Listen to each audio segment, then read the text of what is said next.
Chargers. Touchdown, UCLA. With USC great and NFL stud, Frosty Rucker. The Trojans back in front. And LAFB founder Ryan Dyrud on the Believe Podcast Network and LAFBnetwork.com. This is your destination for Los Angeles football.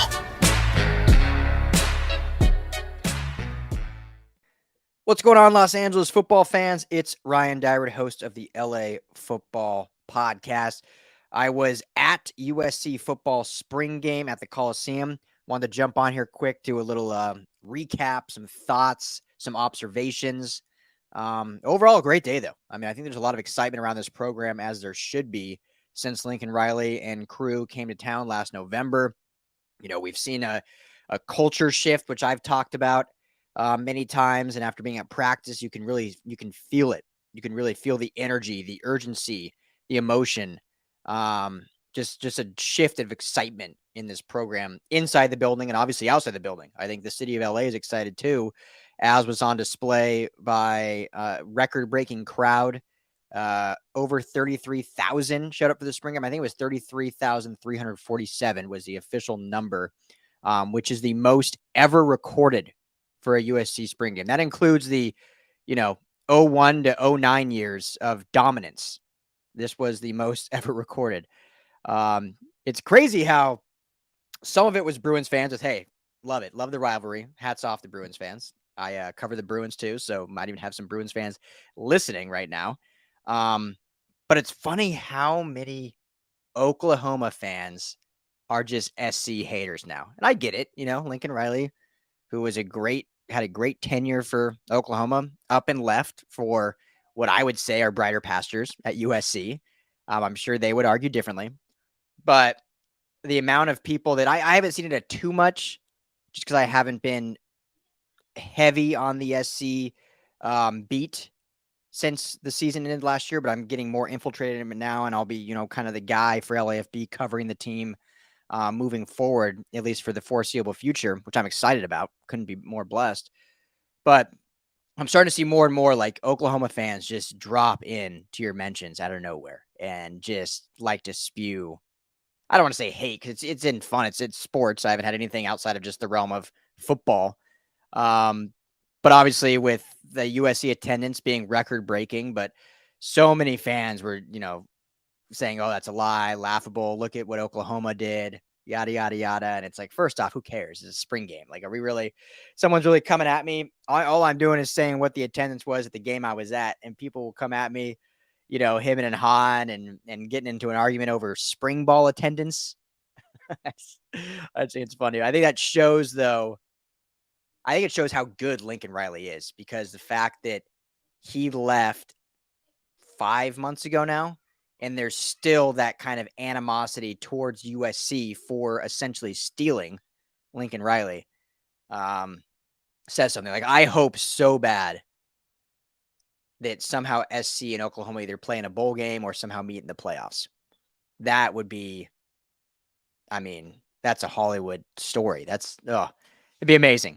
I don't know anything about Oklahoma's squad this year because half of their squad is on USC now. So I don't know what their outlook is for this year. I haven't had time to look into Oklahoma football. But yeah, I just thought that was funny. Just first of all, people coming in like claiming it's a lie and posting other photos that they found on Twitter. Like, we all know in today's day and age, and I'm going to, trust me, move on to the game. Don't worry, but I just want to say this.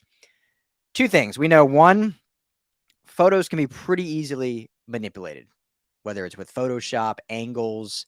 Those two things alone can manipulate photos.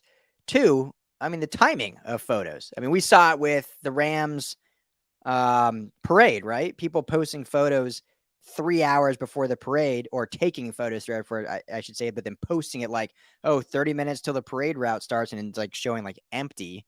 It's like, well, were you there? That's not reality. So you get all these people posting these, like, basically like, so the background, if you're watching on LFB Network or YouTube, is this is just like I think 2 years ago, like just an after game photo or before game. I can't remember what time it was at, but it was like, empty stadium, because I think it was like 2 hours before kickoff or something like that. But someone would do this like, oh, look at this, 10 minutes before kickoff.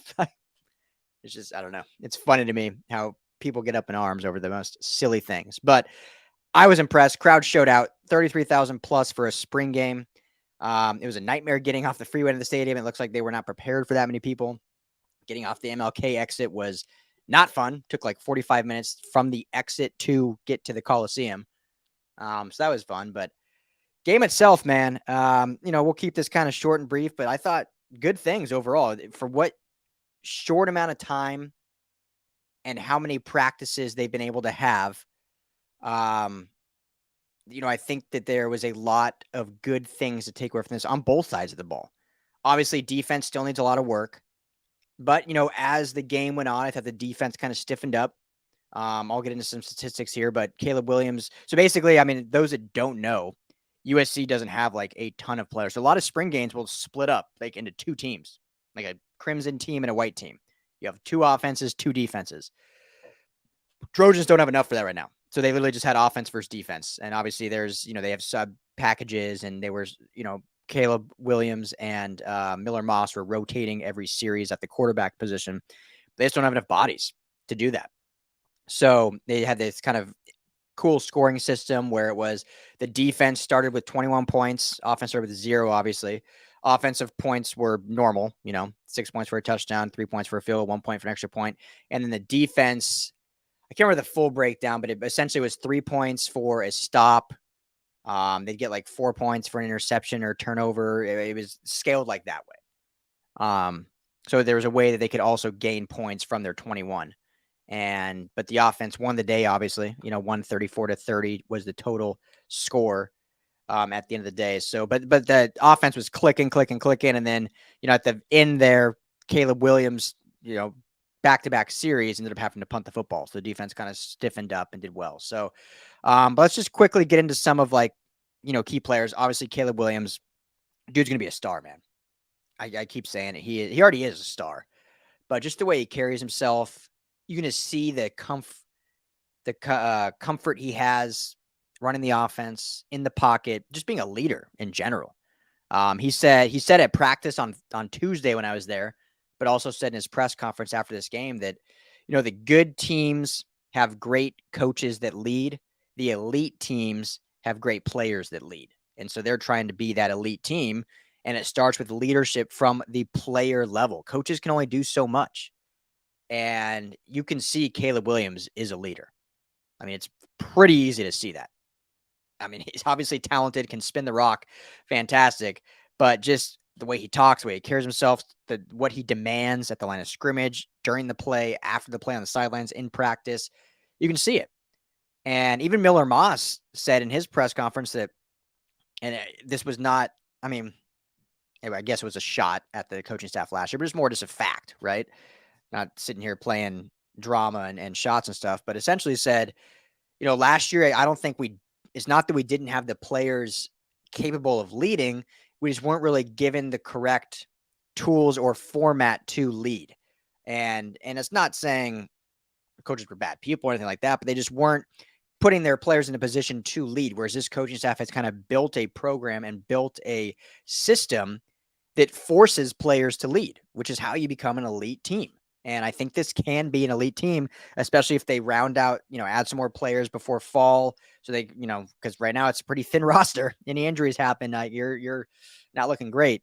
But and then just for the future, obviously, if they win 9-10 games this year, I think that's a win. And then beyond that, next year, it's kind of playoff or bust from here on out. So, but Caleb Williams, completed 9 of his first 9 passes for 90 yards, 2 touchdowns, finished the day 10 of 12 for 98 yards and those 2 touchdowns, like I mentioned. So very, clean, efficient day. Didn't really push the ball too much down the field. But again, Lincoln Riley even said on Tuesday that they weren't going to, show too much. Obviously, it's a nationally televised game on ESPN. Like, you're not trying to show your whole playbook. You're going pretty vanilla. A lot of screen passes, a lot of short, quick throws, intermediate, crossers and stuff like that. But was very accurate with the football, obviously. Spread it around. Mario Williams, his teammate that transferred over from Oklahoma, did catch the 2 touchdowns from him, which is great to see that connection going early. But, Bynum got the ball. Rice got the ball. Ware Hudson got the ball. Josh Jack. All over. Basically, all the receiving core was utilized in this game. I mean, the leading receiver was Bynum with 34 yards receiving. And after that, I mean, Ware Hudson had 36. And then, you had, even Kyle Ford had 48. That was on one catch, which I'll get to in a second. So it was very nice spread, which is what you want to see in a practice game anyway, because you're trying to really see all your performers. Miller Moss, I thought looked great too. I mean, I was talking with Jamal and Will, who cover UCLA for us here at the LA Football Network, that, if Miller Moss wanted to, I'm glad he's stayed and is staying with this culture. But if he wanted to, he could probably start for, 9 other Pac-12 schools and be probably a top 4 quarterback in the Pac-12. And the kid's talent obviously was a 4-star recruit out of the LA area. Went to Mater Dei, went to Bellamy, I believe, was where he finished, if I'm not mistaken. But has that Mater Dei pedigree. I mean, the kid can play. He's a smart player. He's got the physical tools. So we'll see his trajectory. But I mean, he played well. I mean, settled down after the first drive and moved the ball well. And he finished the day 15 of 20 for 169 yards and a touchdown. So clean game from the quarterback, 3 touchdowns, no turnovers. So the rushing game I thought was efficient. Travis Dye, man, he's going to be a lot of fun to watch. He's so explosive between the tackles. He just evades pressure. He kind of reminds me of an Austin Eckler in a sense. I mean, similar size, but he's stronger than he looks, but he just runs so powerfully but just so quick. Can find those creases in between the tackles with Austin Eckler so good at with the Chargers. So love that move, getting Travis Dye. Austin Jones, the transfer from Stanford, had the lone rushing touchdown on the day. Showed some good stuff. Not a huge average there with 2.3 yards per carry, but overall I thought looked pretty well. And then Barlow, the returning now sophomore, is a great third punch to those 2 aforementioned running backs. He had the longest screenplay on the day. But he's just a good football player. So I think they have a really solid running game compared to what they had last year. I think they have a very big upgrade in the running back room compared to last year.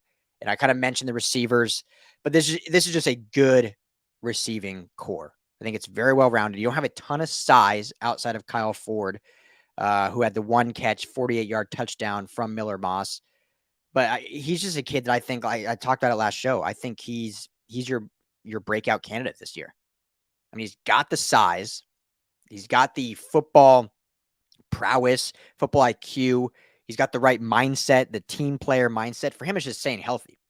That's all it is for him, staying healthy. If he can stay healthy, he can be not only one of the top pass catchers on this team, but really start elevating his game. Because remember, I mean, he was a highly touted recruit when they got him 2 years ago. Now he's a redshirt sophomore. So I'm really excited to see Ford's continued growth and just hoping the kid can stay healthy because he's got such a good mindset, such a good team player, and then he has all the tools. So we just want to see it happen. Offensive line, I thought overall looked pretty good. Did some good things on the offensive line. Got good push for running plays for the most part. Kept the pocket fairly clean. I think there was 3 total sacks on the day, but overall I thought they played pretty well. Defensively, I'll just touch on this quickly. Kalen Bullock is a star already. Sophomore safety. His lateral speed from sideline to sideline is impressive. I mean, if you leave one hanging up there, he could have 5, 6, 7 interceptions this year from the safety position. So love what I saw from Bullock. Height, the transfer from Auburn, is really solid pass rusher. Had some good stops, had a good sack. So he's another guy that I think is just this whole roster is transfers, it feels like, but really solid game from him. Tui Pelotu, another very solid game in the middle. Nick Figueroa, who's been with the program for a long time. I thought he played pretty solid. We did hear Corey Foreman's name called a couple times, so good to see him getting healthy, getting back out there again. Raylan Goforth, returning linebacker. Shane Lee, another linebacker transfer, I believe that I think he had a solid game, is going to have a very solid season as well. So, defensively, again, that's going to be the unit that's going to be, because I think the offense is going to get it figured out pretty quick. I already seem like they do. I mean, the offense is going to be better than last year, simply just from having Caleb Williams as your quarterback and having Lincoln Riley as your play caller. I mean, that alone, the offense is going to be more dynamic. But they upgraded at all levels pretty much on the offense. obviously losing Drake London, but from a core perspective, they have a stronger core of receivers. Defensively, I mean, there's been some upgrades with transfers, but it's just we got to see it, right? And how long is it going to take to really inject what they want to do on defense? And, I mean, point says I was talking to Frosty a little bit during the game, and, bringing the coordinator over from Oklahoma. I mean, it's not like Oklahoma necessarily had, a top 5 defense. They were not bad. They definitely had playmakers. We've seen them put out some great draft picks out there.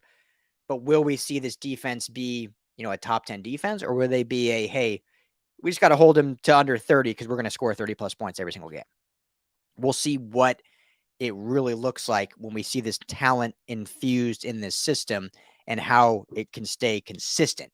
Because that's the biggest thing. Because even in the last regime, there was times when the defense, we thought like, okay, they're playing fast to the ball hawking, and then it would just fall apart. They gave a big play after big play after big play. Couldn't tackle. So the one thing I would say from this game is the open field tackling was very, very good, which that's what you want to see in a spring game. Schematically, there's still a lot to learn, still getting guys in the right position, but the open field tackling was very, very good, which is what you want to see. So overall, it was a blast of the call. It was a beautiful day, Southern California, absolutely beautiful. I think 71 was the high, sunny, no clouds. Great seeing all the former players there. Sua Craven's on the pregame. I can't wait. His show's launching on the LA Football Network here this summer. So we're super pumped for that. But, Matt Leinart was there, among others, former Trojans all just hanging out. Everyone's just fired up. Everyone's just fired up. Can't wait. It's going to be a good year. So we'll have I'm going to have Jamal on either tomorrow or maybe for the Monday show, because he was at UCLA's spring showcase earlier this morning. So I definitely want to get his thoughts on that, just because I wasn't able to watch it as I was preparing for this USC one. Just to see what he thought of it. From what I'm guessing and from a little bit he told me, Chip Kelly did even less. Like they didn't even almost do like game format. It was more just like a open practice. So but we'll get his take. So yeah, probably from Monday's show. So if anyone in here, I'm guessing most people watching this right now are going to be Trojans fans, since this is a specific Trojans recap. But if you want to hear how UCLA did, we'll do that from Monday's show. Kind of go back and forth, and maybe do some projections on both these teams' season. Last thing, just a reminder, we will be in Vegas this week. We're heading out Thursday for the NFL draft. It'd be me, Jamal, Will Decker, who does our draft season session and Bruin Biopod, Ryan Anderson, who's our Rams beat writer, and Brittany, who's our Brittany Betts podcast, will be out there. So we're, covering all things LA football, obviously, for the draft, up close and personal, doing live shows all week long. It's going to be a blast. So make sure to stay tuned in for all of our stuff there. We'll have a bunch of guests on throughout the live stream, live from Vegas. Can't beat it. So, all right, well, I'll wrap it up with that. So good spring game, record attendance, had a lot of fun. Great to see football back in the Collie. Great to see excitement back in the Collie. I think that's what we've been missing for years, is just a sense of excitement about this Trojans team. And there certainly is that right now.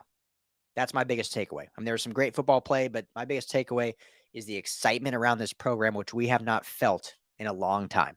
So super excited, but enjoy the rest of your weekend, guys. I'll be back again on Monday, Wednesday, Friday, LA football show every week.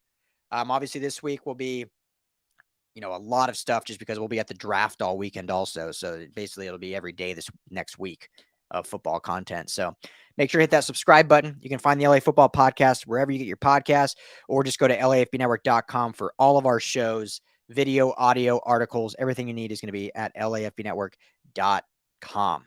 Appreciate you all. Enjoy the rest of your Saturday. God bless. I'm Ryan Dyrud. Peace.